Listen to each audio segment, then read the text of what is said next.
Good morning. Here we are again. FOSIL Education and School Libraries is a podcast that aims to encourage and support you to think of school libraries differently. We hope to develop your understanding and value of school libraries, help you to engage in the content on the FOSIL Group website, introduce you to people who are using FOSIL, and most of all, just have a conversation about the role of school librarians within education.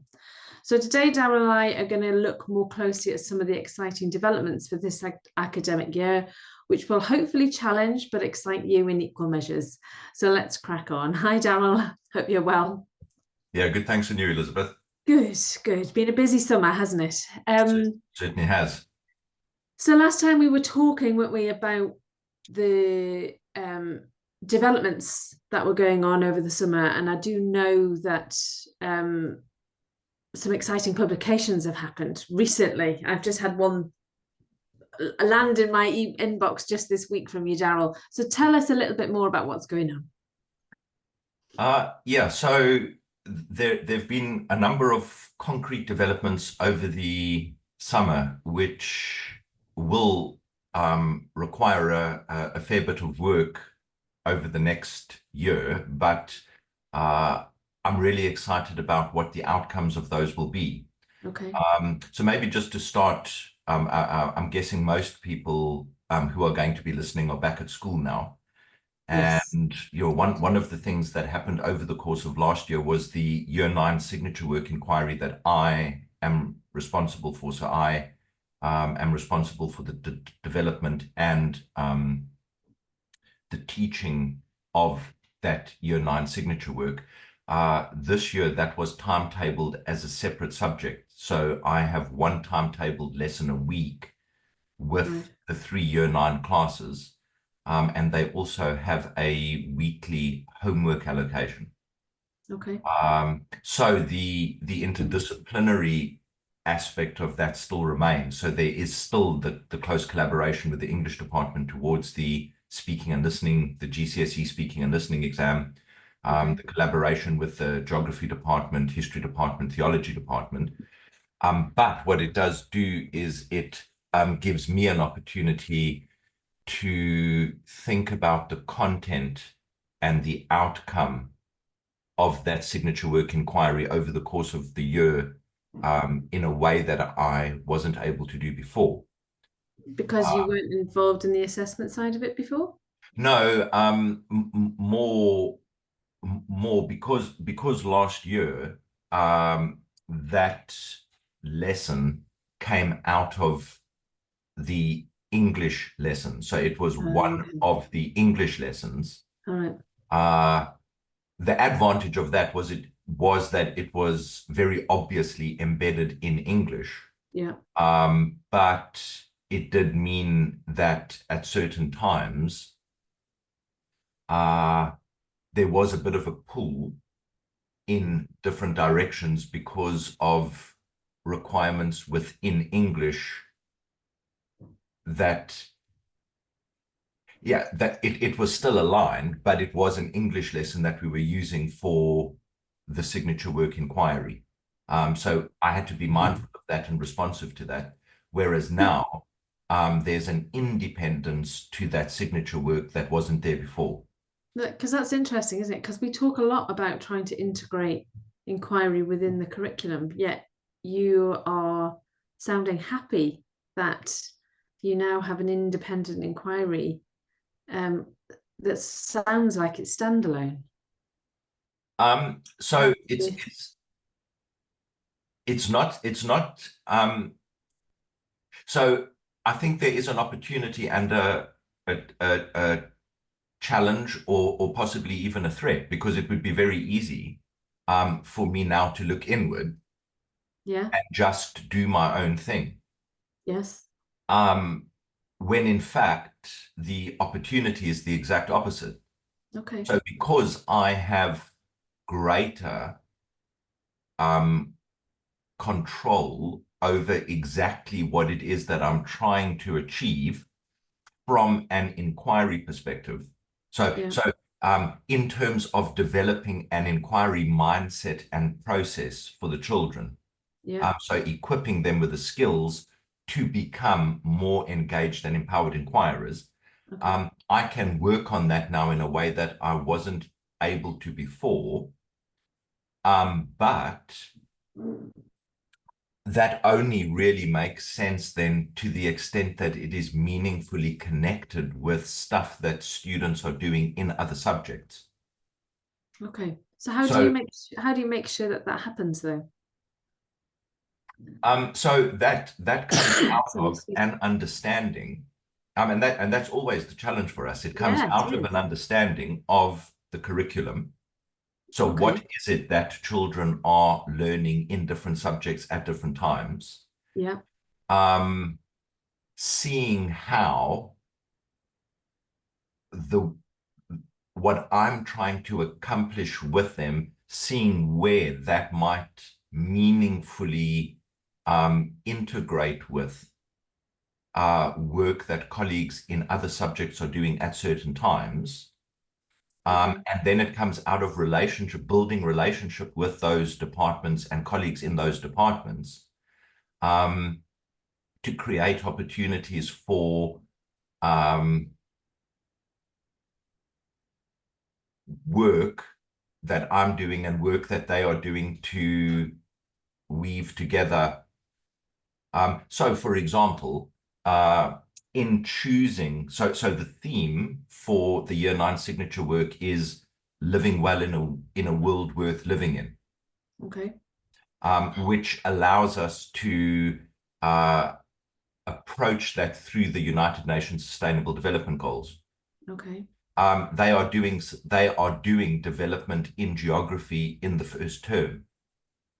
Right. So there's an automatic link straight Yes. away. Yeah. So that gives me an opportunity to reference what they're doing in geography, but it Okay. also gives the geography department to reference what we're doing in the signature work. Because that's interesting then, because then the teacher in geography has to have an understanding of the inquiry process and the skills that you are teaching. So how do you make sure that the reverse happens? I can see how very clearly you can, you know what's going on in geography and you've got the context and the curriculum, but the reverse is more difficult for a teacher, isn't it? Because they don't necessarily always understand the full complex um, learning in inquiry. So how do you make sure that they understand that this is the bit that you've done? So that is relationship and collaboration. Right. And if we remember that one of the core instructional activities of the school librarian is CPD for teachers. Yeah. So we regularly feed into the CPD program. Right. And as a school, we are, yeah, it's increasingly exciting. But as a school, we are working to develop an inquiry stance Yeah. and opportunities to approach the content through an inquiry process. Yeah. So, to a greater or lesser extent, all departments are engaged in that. Okay. And out of that, opportunities to collaborate more closely with some departments have already presented themselves and others are opening up. Fantastic. But also it also does just remind us that the purpose of the signature work in the transition years is for us to be able to say that at these points, we know that all students have stepped through a full inquiry and we have explicitly taught and given students an opportunity to develop age-appropriate priority inquiry skills Yeah. that we are then looking at classroom-based teachers reinforcing in those subject-specific contexts. Okay. which also doesn't mean that we can't at the same time be working with a colleague in another department about an inquiry in that subject. Yeah.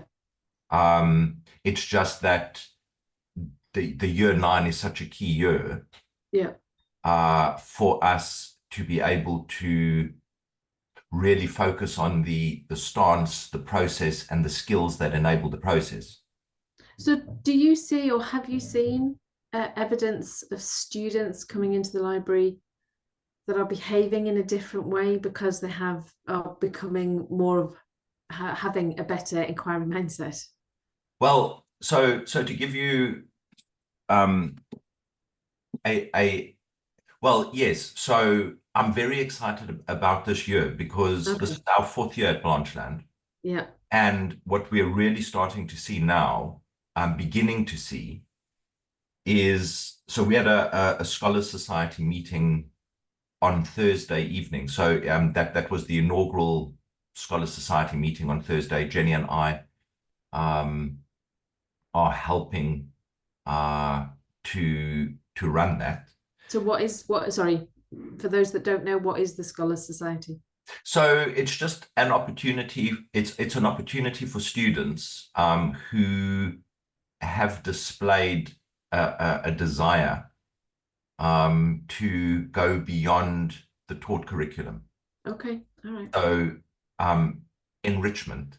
So is it more like you talk about extended essay and those kind of things? Yeah. Well, so it's an opportunity. So it's an opportunity to give curious students an opportunity to explore what they are interested in a way that goes beyond what is possible in the classroom.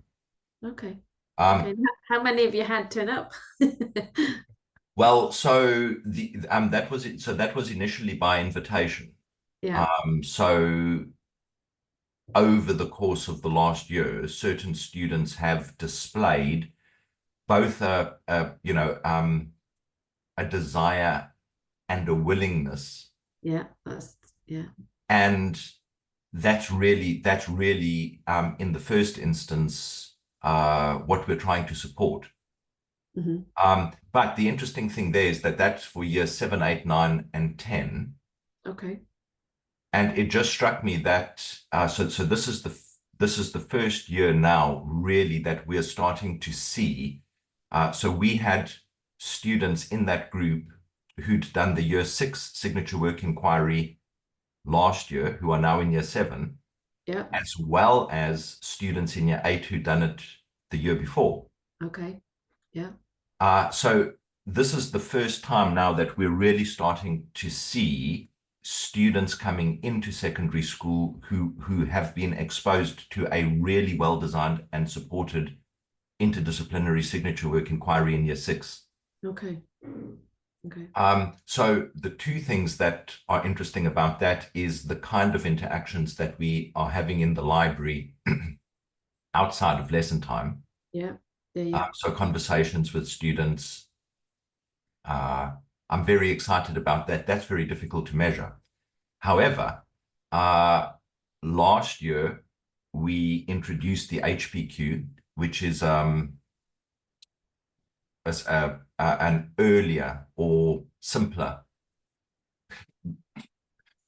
It's an EPQ aimed at younger students. Right. Is that usually related to IB, or can anybody do that? No, so the EPQ in a certain sense is the equivalent of the IB extended essay.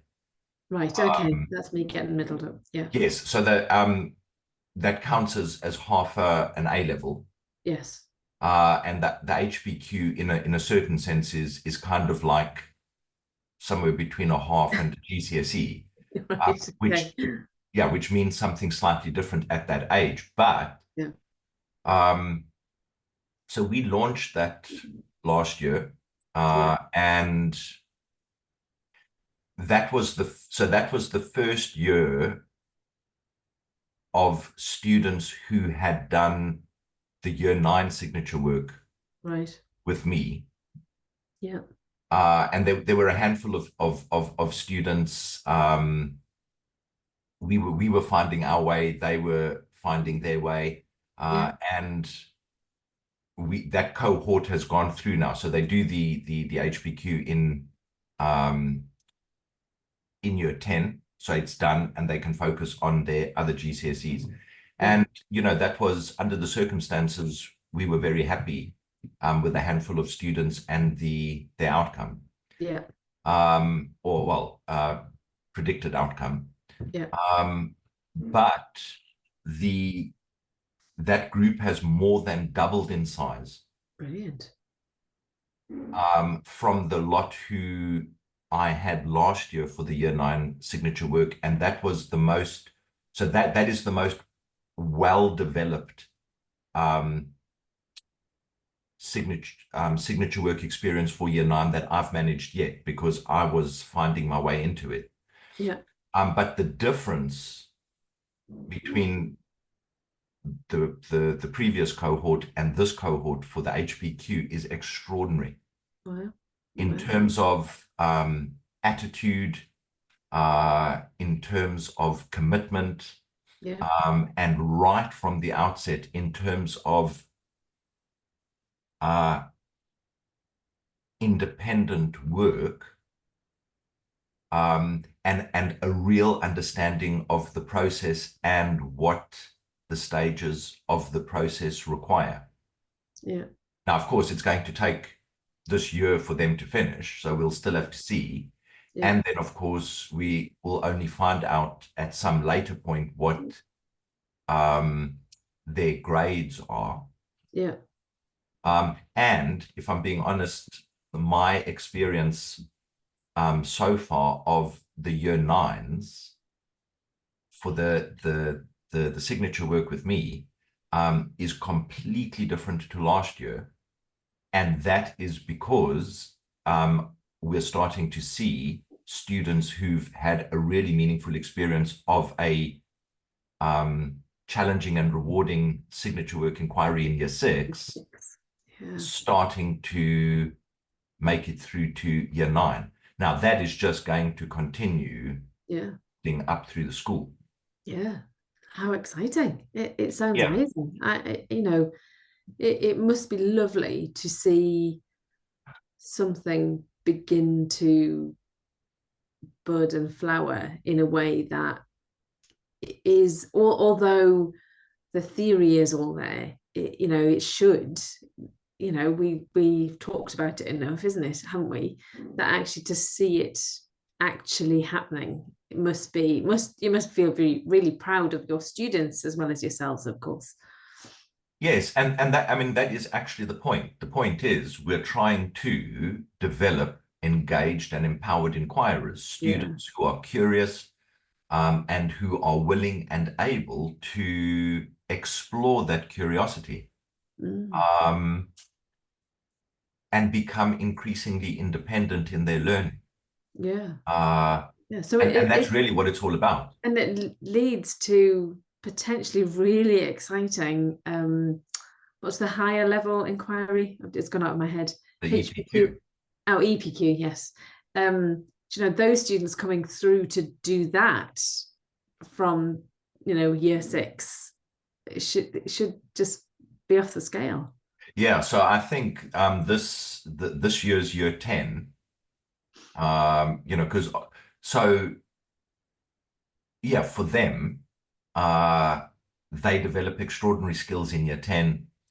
So year 11, the challenge is for the focus not just to become preparing for the exams in a reductive way. So how to keep that mindset as well as continuing to develop the skills, that's the challenge. So this lot, when they get to year 12, so this year's year 10s, when they get to year 12, and then we do a mini signature work inquiry for all year 12 students, because we have it's consolidation for those who were there as well as induction for those who are new. Absolutely. But out of that lot, wanting to do an EPQ, I think that is going to be a really exciting year. Yeah. Yeah. And then, of So course, we've got the stuff, all the way lower down. I mentioned when we spoke last that, for example, Jenny had worked with a year one teacher, and the outcome of that had been effectively a young visitor's guide to Guernsey. absolutely, yeah. Now, the interesting thing was we'd sent them 30 copies, the Guernsey Information Centre. We'd sent them 30 copies. And towards the end of the holiday, Jenny was contacted by the visitor centre to say that they'd run out. Please, could we deliver more? Wow. So we dropped off another 50. Wow, fantastic. Now, so that then, and then also I worked with a year two teacher, Yeah, on the field guide to Herm. yeah, So again, we're starting right at the very beginning. yeah. And as that bubbles up through primary, by the time they hit the year six signature work, that is going to lift a level. Yeah, but it's a long term, it's a long It term is. And commitment. I think that is definitely worth saying here is the fact that, it does take time. Just because you teach one year group some study skills or information literacy skills or whatever, it doesn't make it happen overnight that they become experts. These are long-term projects that lead to fruition as it changes. And I think what's really interesting is you've said a couple of times here that it's been, you've been learning about it as you go along. So like the first year of something, it's never going to be perfect. But actually, if we don't start and learn from our own mistakes, you're just not starting. So, anybody listening that thinks that they can't do this, we've all been at the beginning of something big, whether it is teaching through inquiry, whether it's starting a business, whatever. Day by day it changes and you have to adapt. And actually, we want to empower school librarians and teachers to think about this in a different way. It's not a tick box exercise.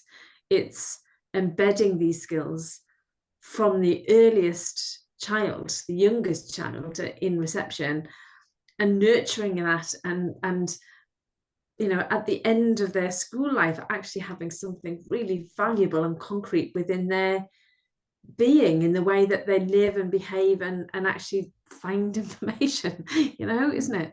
And I think it is also worth mentioning there that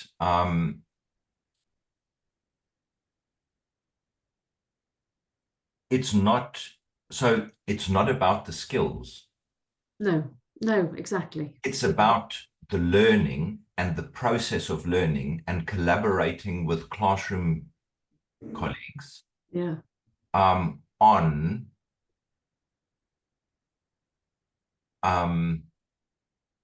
meaningful learning journeys, inquiry journeys, that require certain skills.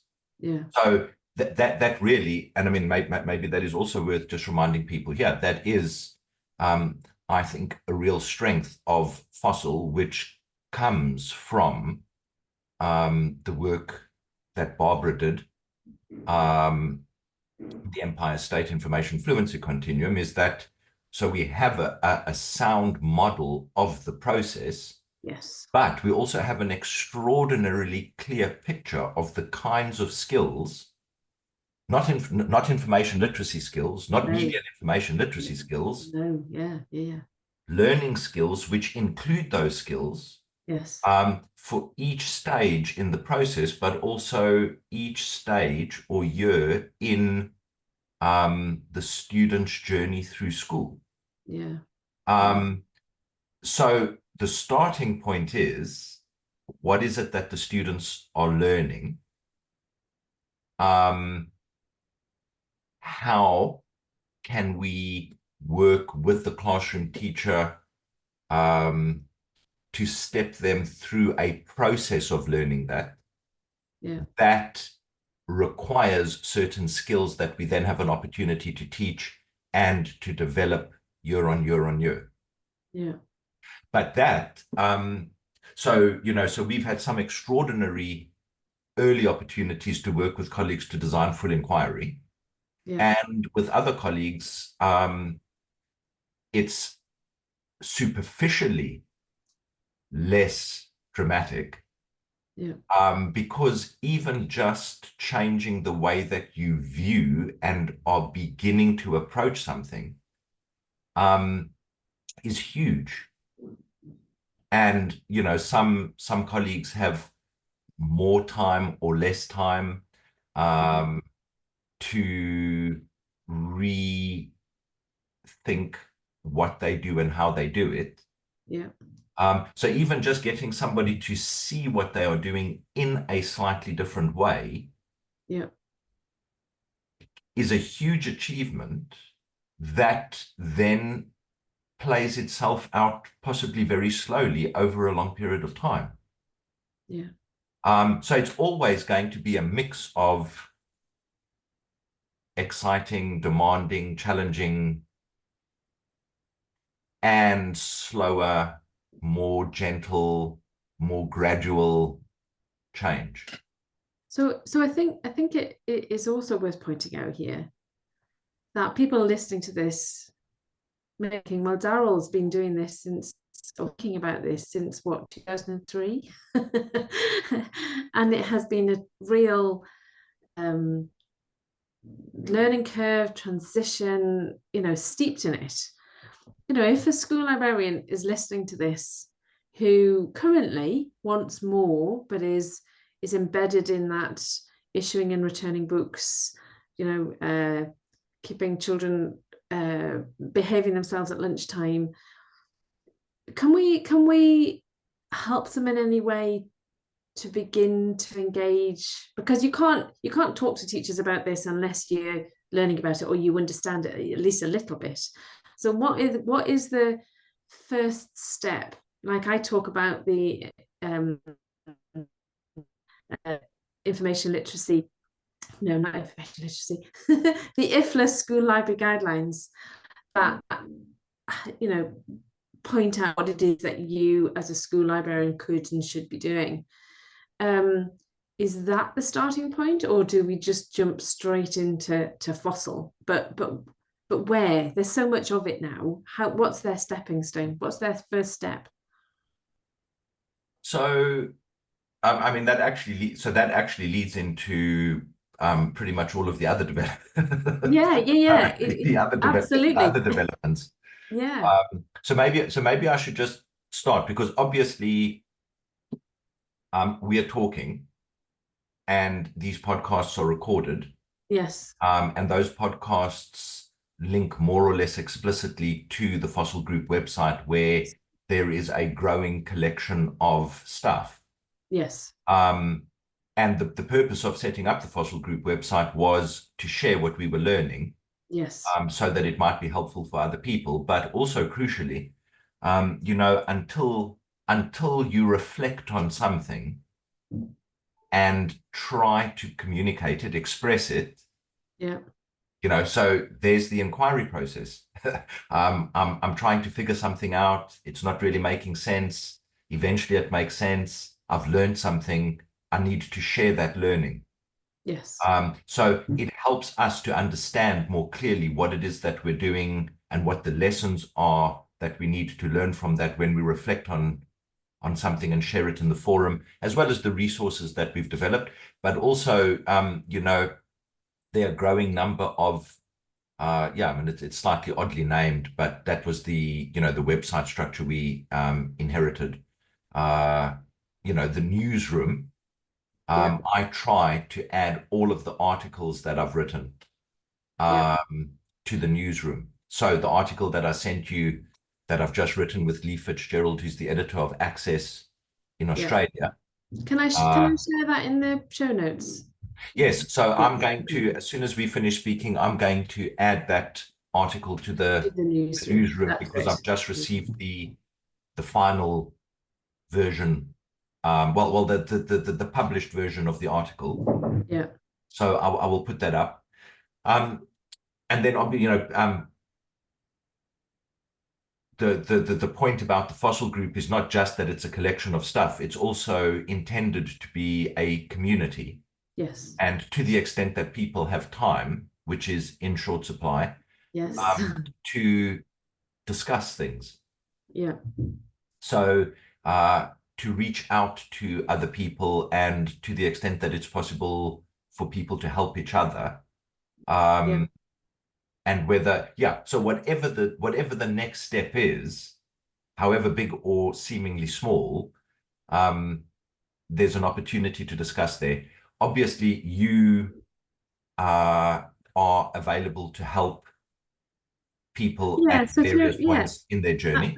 absolutely, through my training and through again, my online forum is available to get people to start talking and learning about this. So yeah, there are lots of opportunities, aren't there? And just to relate learning about all of this to myself, I remember years ago saying to you, I wish I could talk so confidently about the way you do. And you replied, but I didn't at the beginning. And it's only through talking about it and understanding it yourself. So that concept, and what the thing, it's something we say to our students, isn't it? Learning is about being able to explain it in your own words. And actually, if you can explain it, you've learned it, or you're beginning to learn it. And actually, that's exactly the same with inquiry and embedding a FOSIL within a school, is that you have to do a little bit of learn about it. You have to begin to understand it yourself, and that's the only way forward. And that you've just perfectly illustrated the inquiry process. Yeah. So it's not about the information. The information is important because, if we're wanting to learn about something, we need information about the thing we're wanting to learn about. But the actual thing, the point is making sense of that information.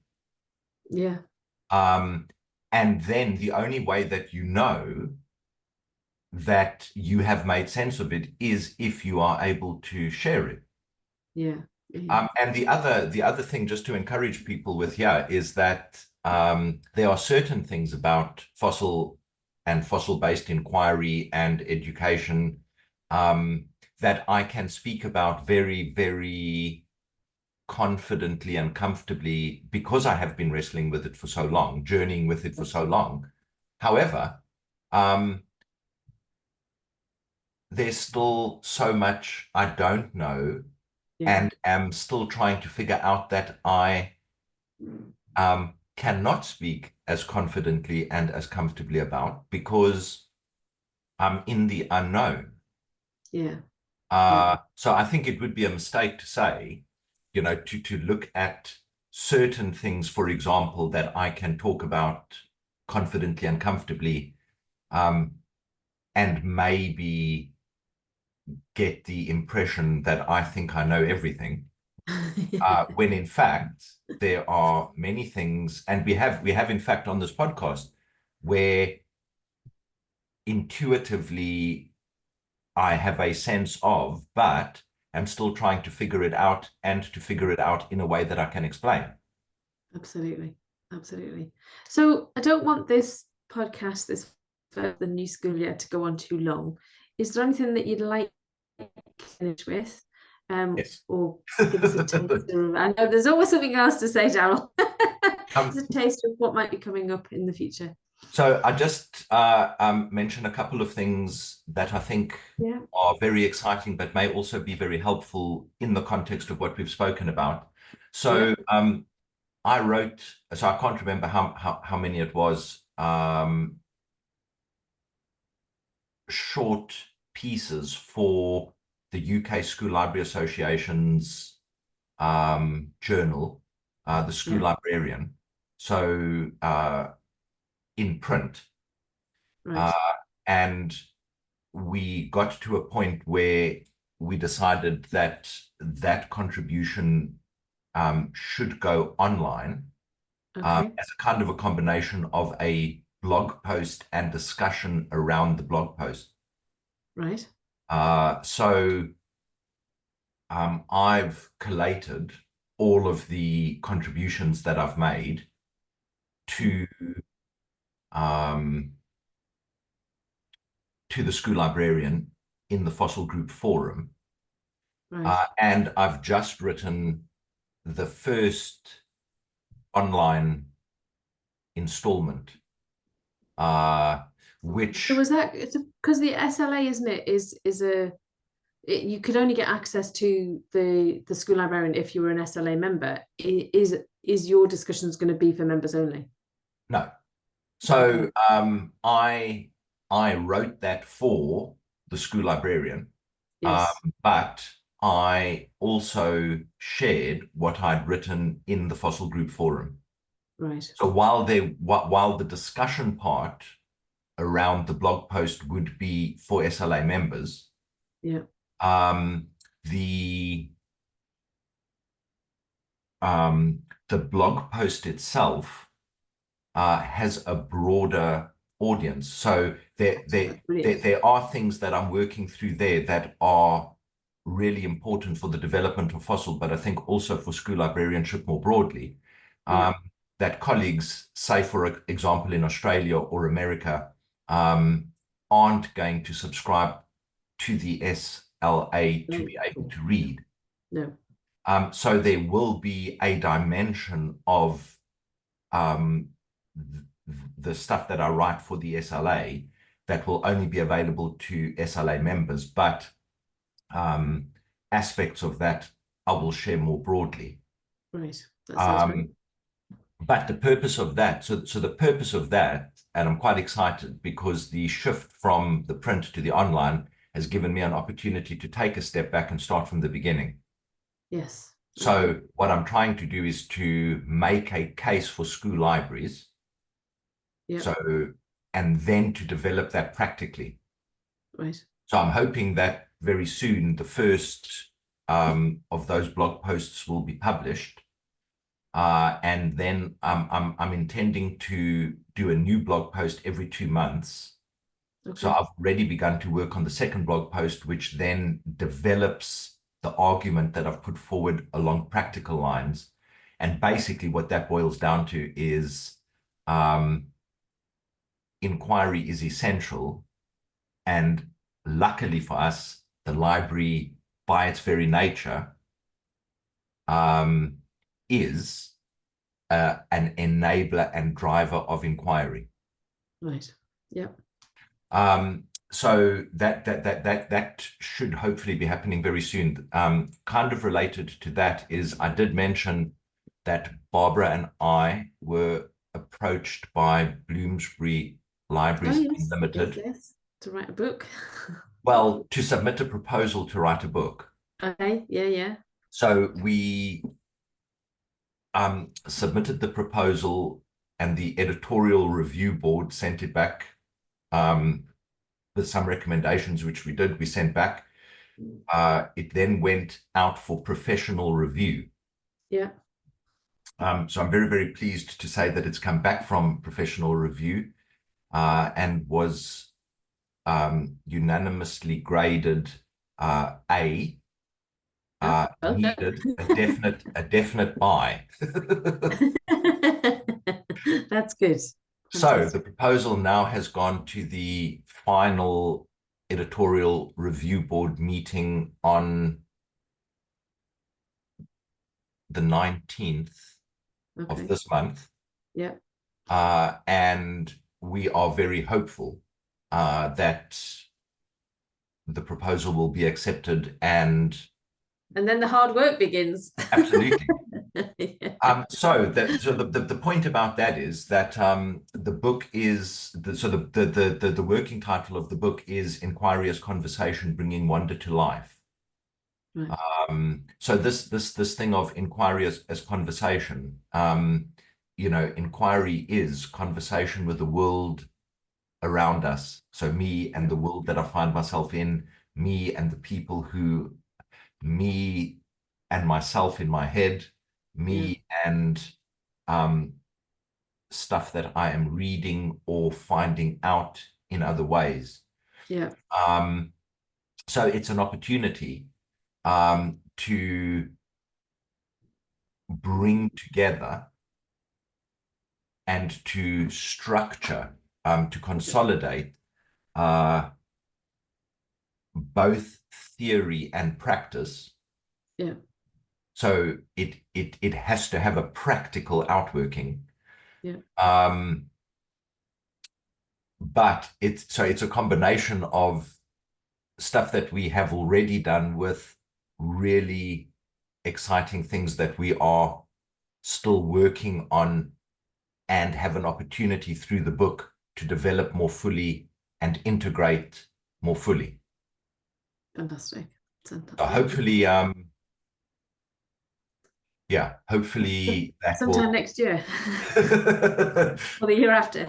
Yeah, so hopefully the next time we talk, we'll have confirmation either way, hopefully that we've got to go ahead for the book. Fantastic.